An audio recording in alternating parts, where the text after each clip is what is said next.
Hello students. तो आज का क्लास स्टार्ट करें। तो बच्चों, as you know in previous class में मैंने आपका about the reconstitutions, the modes of reconstitutions, then आपको कुछ टर्म्स जो कि हमें कैलकुलेट करने पड़ती हैं ड्यूरिंग द आपका treatments in certain circumstances of reconstitutions में। आपका चाहे आपका mutually change in profit ratio हो, चाहे एडमिशन हो, रिटायरमेंट हो, डेथ हो, अमालगमेशन हो, तो वहां पे हम तो जो सर्टन ट्रीट मतलब एंट्रीज पढ़ेंगे, बट दैट एंट्रीज बच्चों रिक्वायर्स सर्टन अमाउंट। उस अमाउंट को कैलकुलेट करने के लिए एंड उस एंट्री को समझने के लिए, उस एडजस्टिंग एंट्री को समझने के लिए या क्लोजिंग एंट्री को समझने के लिए यू नीड बच्चों सर्टन कैलकुलेशन चाहिए, जिसमें मैंने आपको न्यू रेशियोज, देन उसके बाद आपका sacrificing ratios and gaining ratios आपको पढ़ाया था। सो टुडेज बच्चों आपका जो टॉपिक है वो आपका है कि किस तरह से रिकंस्टिट्यूशंस आपकी बुक्स ऑफ अकाउंट में अफेक्ट करता है। Clear? How reconstitutions affects the बच्चों books of account. Okay, then फिर रिकंस्टिट्यूशन में बच्चों बहुत सारे सर्कमस्टांसेस हैं, मोड्स हैं। तो म्यूचुअली चेंज में कैसे अफेक्ट करता है, एडमिशन में कैसे अफेक्ट पड़ता है, रिटायरमेंट में उसका कैसे इफेक्ट पड़ता है, वो कैसे अफेक्ट करता है, तो इन सबको वन आफ्टर वन पढ़ेंगे। तो बच्चों फर्स्ट जो हमारा है दैट इज हुआ आपका mutually changing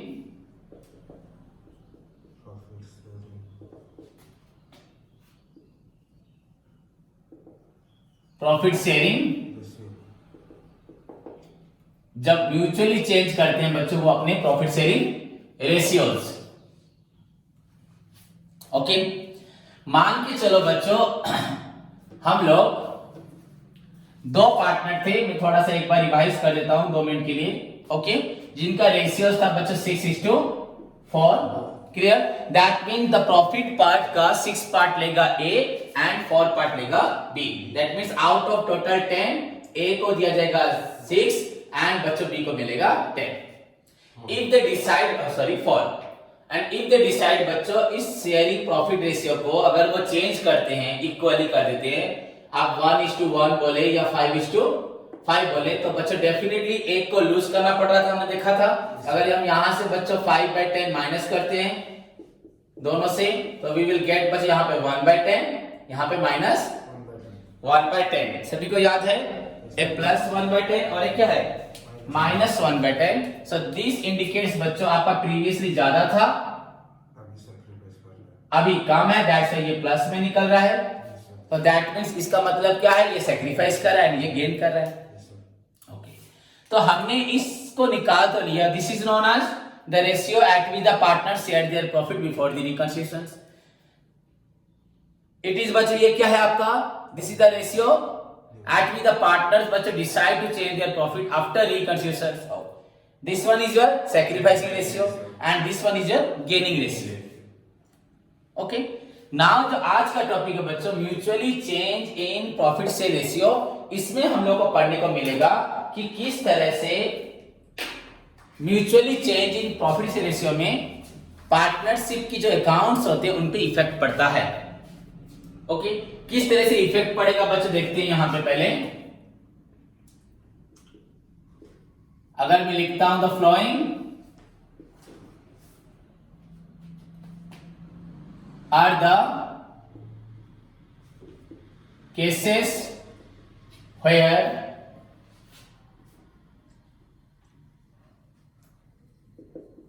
reconstitution, The following are the cases where reconstitution बच्चों आपका affects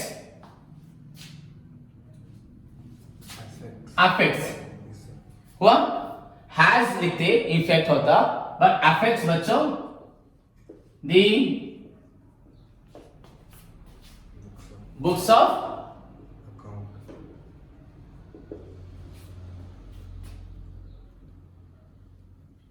लिखा था following are the cases where reconstitution affect the books of account. बच्चों फर्स्ट क्या हो सकता है इसमें, अनडिस्ट्रीब्यूटेड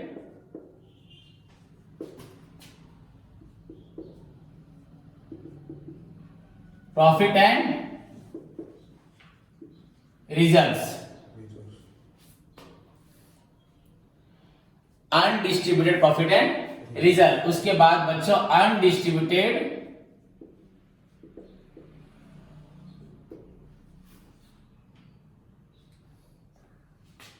आपका लॉसेस, ऊपर प्रॉफिट लिख दो, losses and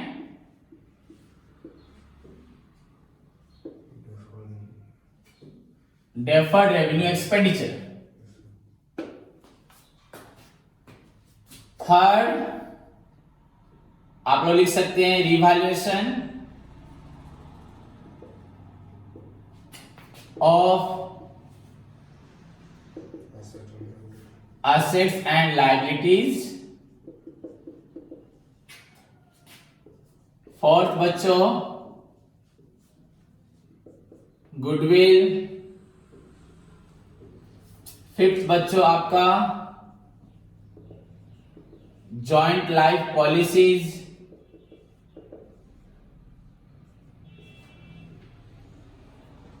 you may have workman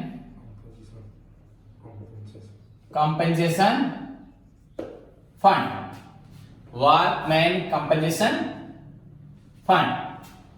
सब बच्चों किस तरह से आपका रिकंसिलिएशन बुक्स ऑफ अकाउंट पे इंपैक्ट डालता है, उसका इफेक्ट पड़ता है, या हाउ इट अफेक्ट्स बच्चों। इसमें कुछ सिचुएशंस आती, कुछ केसेस, ये इन चीजों की वजह से हमारे बुक्स ऑफ अकाउंट्स पे इफेक्ट पड़ता है। तो इसको डिटेल में देखते हैं विद एंट्रीज के साथ। तो बच्चों the first one is your undistributed profits and result.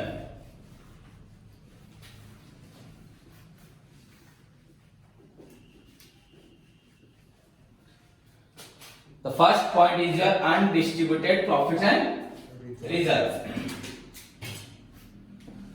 ध्यान से देखो बच्चों,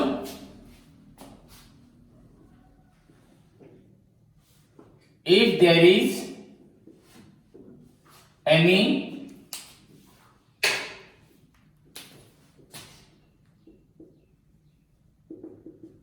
profits or and results,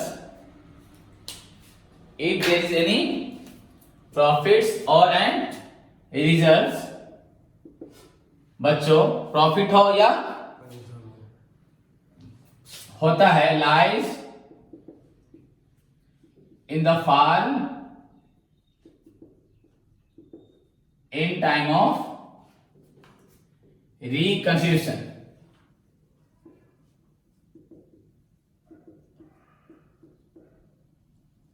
in time of reconciliation। तो बच्चों क्या करेंगे, ध्यान से देखो, यहां पे दो सिचुएशन होती है, situation 1, situation 2। Point to be noted, ध्यान से सभी देखें।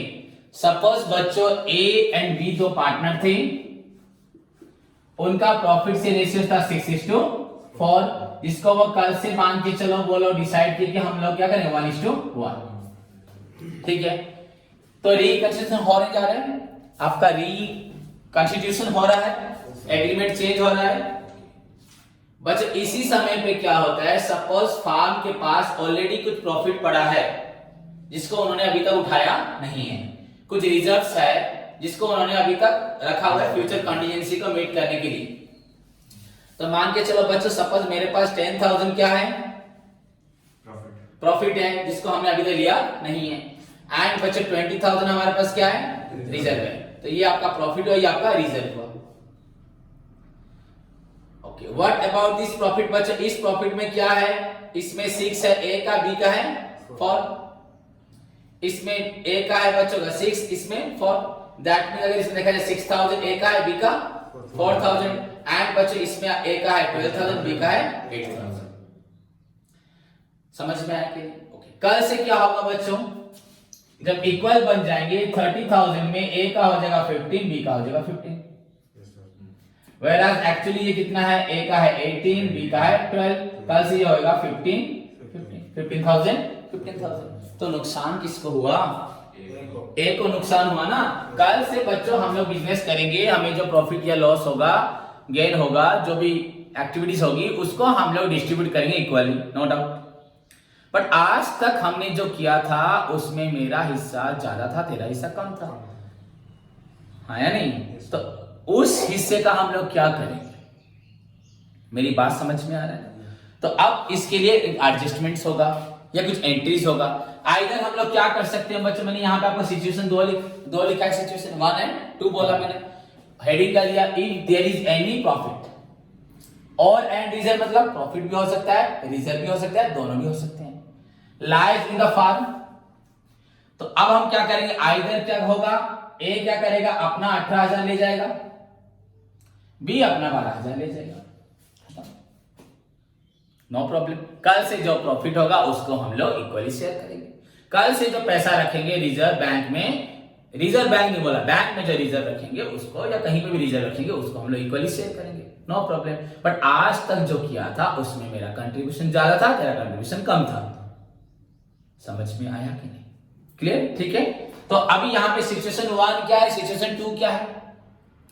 सिचुएशन 1 बच्चों ये है जो मैं आपको बता दिया कि अगर ये लोग इस अकाउंट को क्लोज कर देंगे, इसको क्या करेंगे, क्लोज, कि हमने जो आज तक प्रॉफिट रखा था, जो रिजर्व रखा था, उस अकाउंट को डायरेक्ट क्लोज कर दो, पैसा सारा उठा लो एंड अपने अंदर डिस्ट्रीब्यूट कर लो। तो मान के चलो पहला सिचुएशन क्या है, इफ दे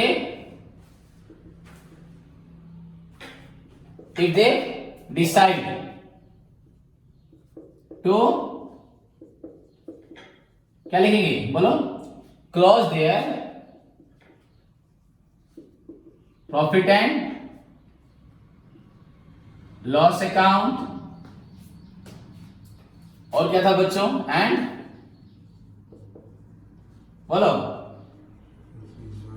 हाँ रिजर्व अकाउंट। क्या होगा अगर वो डिसाइड करते हैं हम प्रॉफिट एंड लॉस अकाउंट को, रिजर्व अकाउंट क्या करेंगे, क्लोज, परमानेंटली क्लोज कर देंगे, फिर से कल जब बनाएंगे देखा जाएगा। तब एंट्री क्या होगा, ये आपका ट्रीटमेंट, क्या ये ट्रीटमेंट, एंट्री क्या होगा, ओके। प्रॉफिट बच्चों क्या है, डेबिट ना क्रेडिट, क्रेडिट, ओके। रिजर्व्स क्या है, क्रेडिट, दोनों क्रेडिट है कि नहीं बच्चों? ऑल इनकम गेन्स क्रेडिट मालूम है, रिजर्व भी तो पार्ट ऑफ प्रॉफिट है, तो दोनों क्रेडिट है। आपका प्रॉफिट भी क्या है, ये भी क्रेडिट बैलेंस है, ये भी आपका क्या है, क्रेडिट बैलेंस है, ठीक है।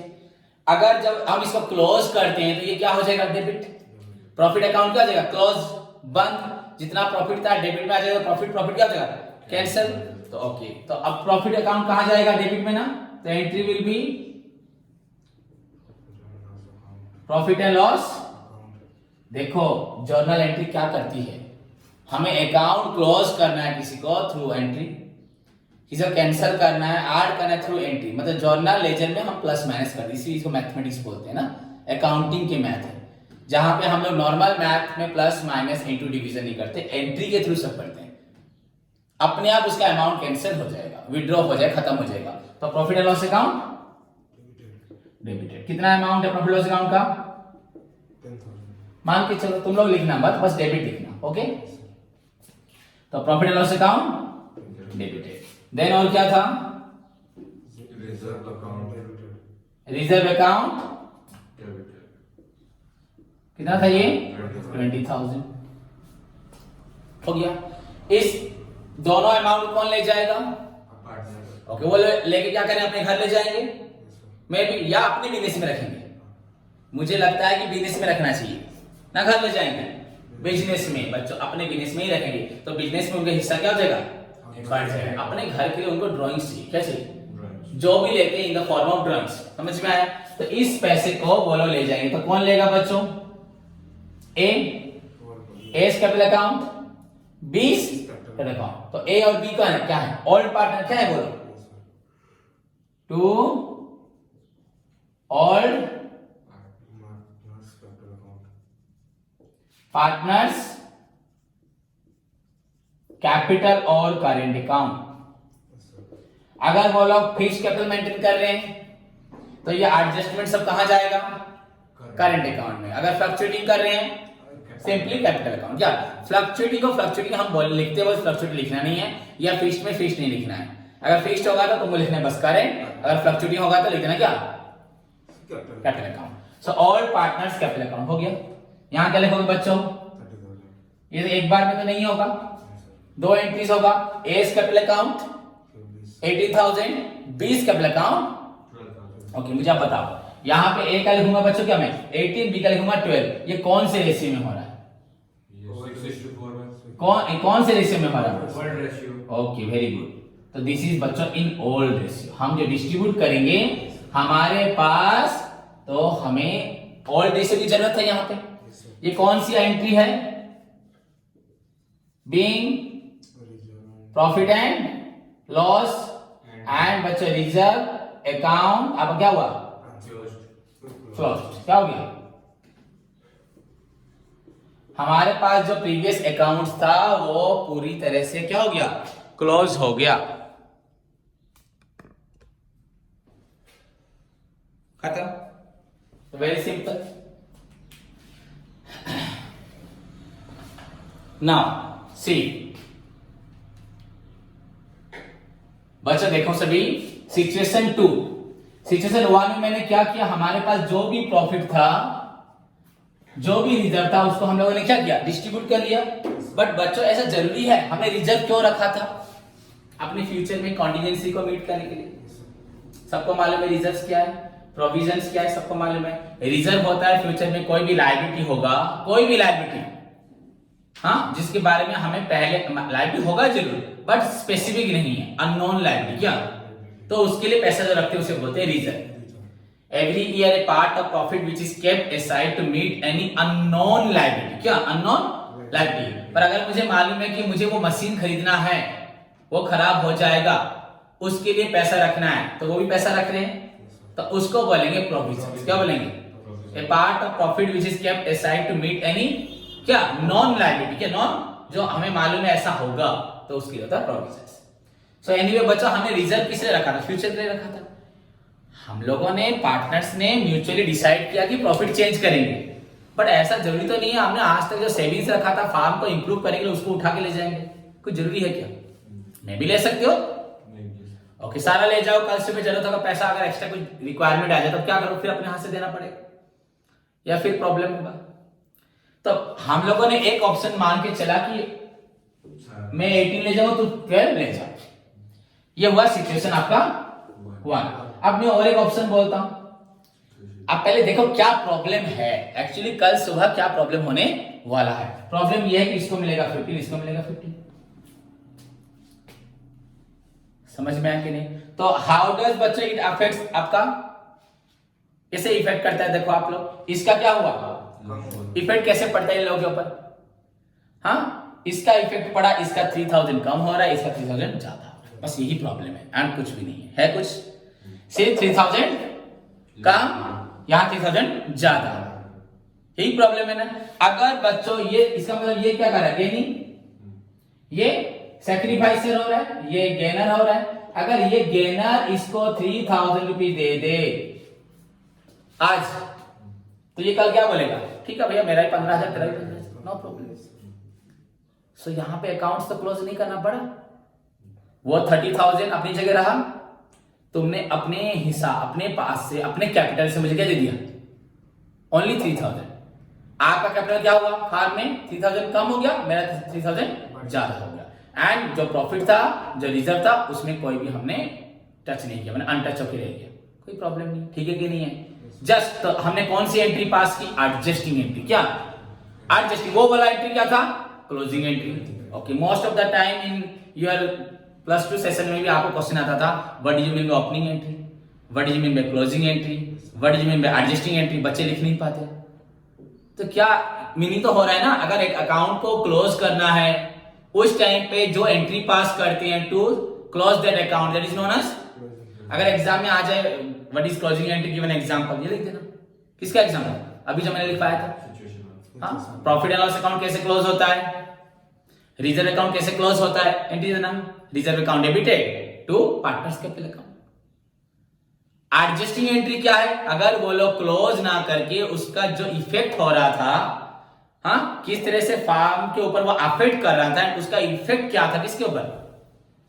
पार्टनर्स अकाउंट के ऊपर। पार्टनर्स फर्म के ऊपर नहीं, पार्टनर्स अकाउंट के ऊपर। उसके लिए अगर हम एडजस्टमेंट कर दें, that is known as adjusting entry. तो सिचुएशन 2 क्या हो जाएगा बच्चों हमारा? If they decide not to close, क्या लिखा मैंने? Not to close.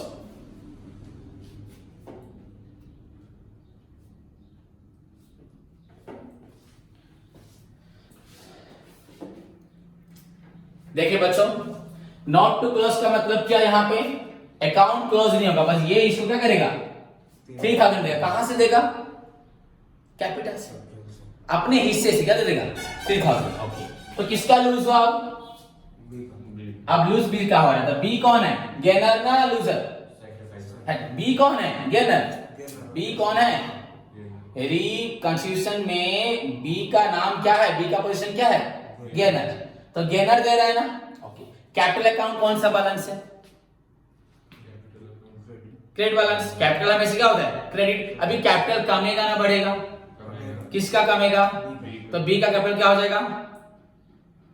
Debit. And सी का बढ़ रहा है ना, ए का बढ़ रहा है ना, कम रहा है? तो ए का कहां होगा?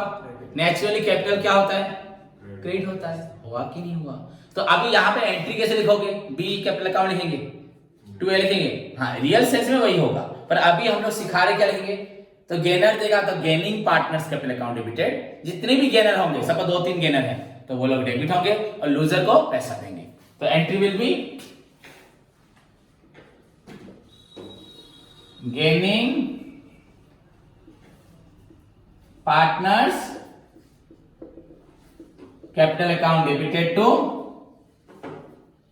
क्या लिखोगी? सैक्रिफाइसिंग लूजर तो नहीं बोलते ना, हाँ, सैक्रिफाइसिंग पार्टनर्स कैपिटल अकाउंट। यहां पे बीइंग क्या लिखोगे बच्चों? बीइंग एडजस्टमेंट मेड हुआ या एडजस्टिंग एंट्री पास हुआ? क्या पास हुआ? Adjusting entry in respect of किसके लिए? For profit and loss. Profit and result.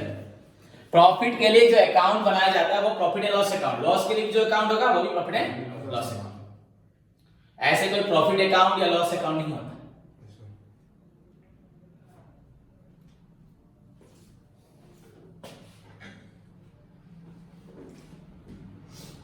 तो आप ध्यान से देखो बच्चों, इसके लिए हमें क्या जरूरी है?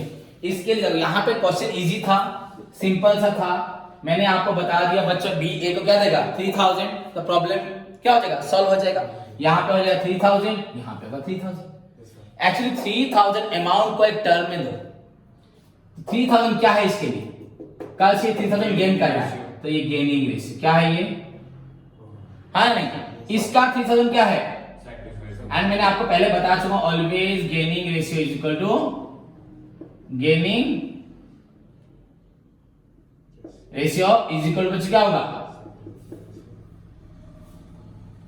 Sacrificing ratio. पहले बताया हुआ है, मैं जितना गेन करूंगा आप उतना लूज करोगे, या जितना मैं सैक्रिफाइस उतना ही आप लोग गेन करोगे, नॉट मोर देन या नॉट लेस। समझ में है? ओके। अब यहां दिक्कत क्या है बच्चों?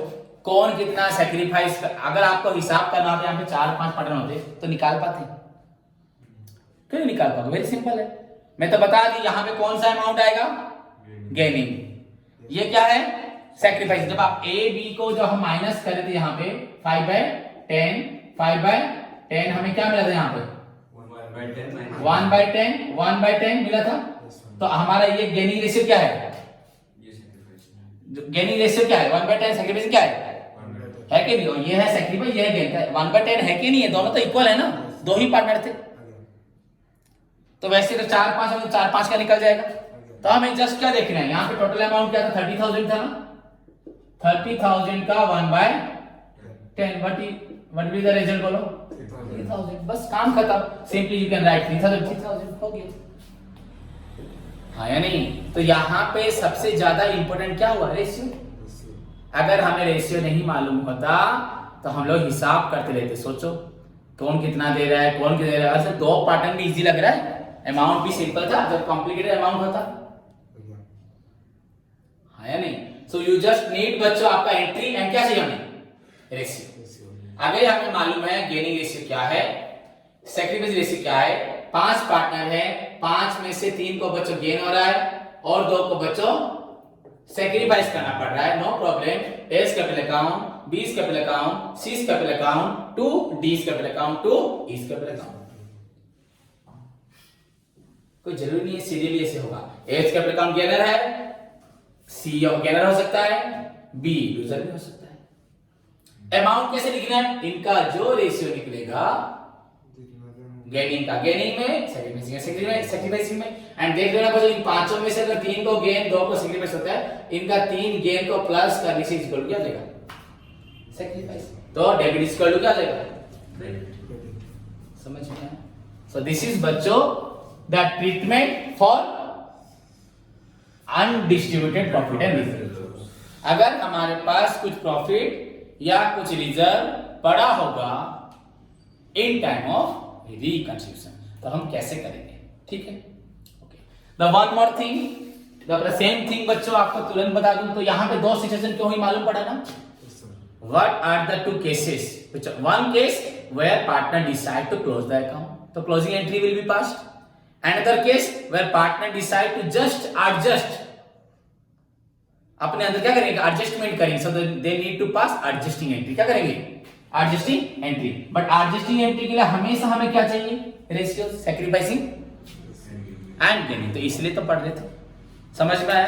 एंड क्लोजिंग के लिए क्या चाहिए, ओल्ड रेशियो।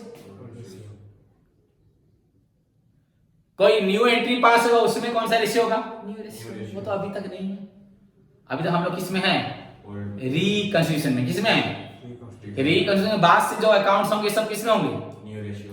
वैसे भी न्यू रिकंस्ट्रक्शन में भी एक जगह पे हमें न्यू रेशियो की जरूरत होती है, बस एक जगह पे, अदरवाइज न्यू रेशियो की कोई काम नहीं है, कोई काम नहीं है न्यू रेशियो का, समझ में है।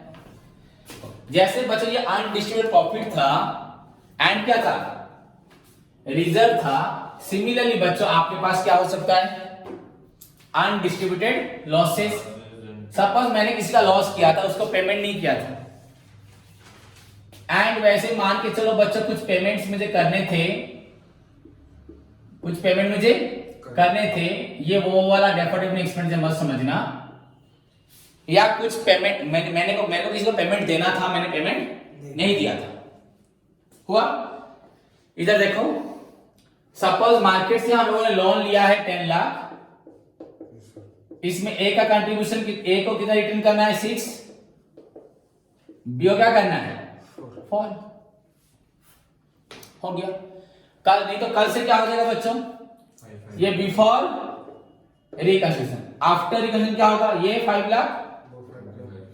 तो प्रॉब्लम किसको होगी, इसको ना, बी को, गेनर को ही प्रॉब्लम होगी। तो बेटर बच्चों आज 6 लाख तो रिटर्न कर दे, मैं 4 लाख रिटर्न कर दूं, काम कर। एक पार्टनर, इफ अगर इफ देयर इज एनी बच्चों यहां पे क्या रहेगा, इफ देयर इज एनी लॉस, वही क्वेश्चन पूरा चेंज हो जाएगा ना। अगर समझ में आया तो, if there is any losses बच्चों, हाँ, एंड डेफर्ड रेवेन्यू एक्सपेंडिचर अगर होता है, तो यहां पे फिर से कितनी सिचुएशन आएगी, 2। सिचुएशन 1 क्या होगा, पार्टनर सोचेंगे हम लोग पेमेंट करके काम खत्म कर देंगे। दैट मीन्स पहला क्या वो बोलो, इफ partner decide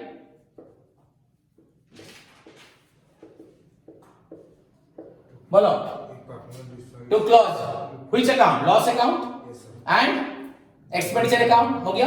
if partner decide to close the accounts, okay, हाँ इतना जरूरत नहीं है लिखने, क्लोज द अकाउंट्स। कौन सा अकाउंट्स, ये दोनों अकाउंट्स। एंट्री का भैया हमेशा क्या होते हैं बच्चों, डेबिट। लॉस क्या है, डेबिट। एक्सपेंडिचर क्या है, डेबिट। अब क्लोज होगा मतलब क्या हो जाएगा, क्रेडिट हो जाएगा ना, ओके। पेमेंट कहां से होगा,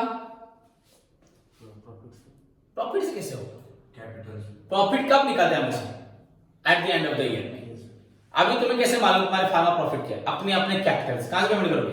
अपने अपने कैपिटल से। कैपिटल क्या हो जाएगा? वहां पे एंट्री क्या हमने लिखा था? Reserve account debited, profit account debited to partners, old partner. अब यहां क्या लिखोगे? हाँ, तो ओल्ड पार्टनर कैपिटल अकाउंट यहां लिखोगे old partners capital account debited to profit and loss account. पर ये एक्चुअली है क्या? Loss account. लॉस है। टू बच्चों deferred revenue expenditure. Which ratio में होगा? In old ratio. तुम भैया अपना पेमेंट कर दो, मैं अपना पेमेंट कर दूं, कल से जो होगा इक्वली करेंगे। हो तो being loss, profit and loss and deferred revenue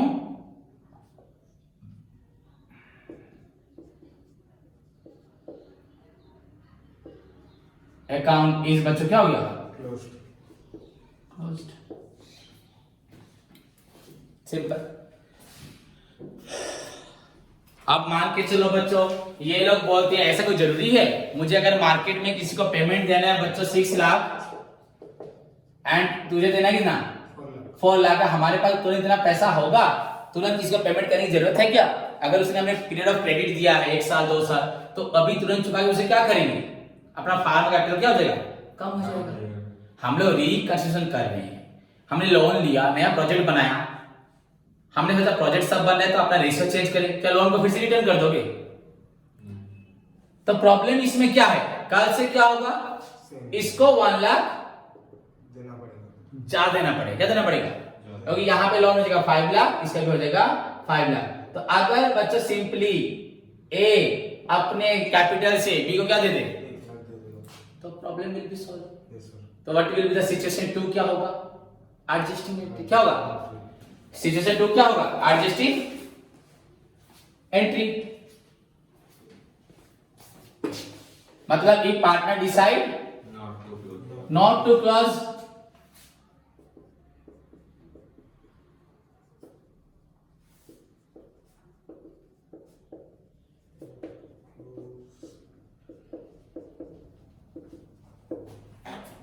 हो गया? द सेड अकाउंट्स लिखता हूं जो हम जिसके बारे में बात कर रहे हैं, द गिवन अकाउंट्स। तो क्या होगा? Then the following adjusting entry pass है। क्या पास होगा? Adjusting entry. इसमें बच्चा कौन पेमेंट करेगा? सैक्रिफाइसिंग। और लेगा कौन पैसा? अभी लेगा, हमेशा नहीं, बस अभी के लिए। तो एंट्री विल भी क्या हो जाएगा? वहां पे क्या था? वहां था गेनर पार्टनर्स, गेनिंग पार्टनर। यहां क्या हो जाएगा? Sacrificing partners. मतलब एज कैपिटल अकाउंट क्या हो जाएगा? डेबिटेड। 2 क्या हो जाएगा? Gaining partners capital account. हो गया?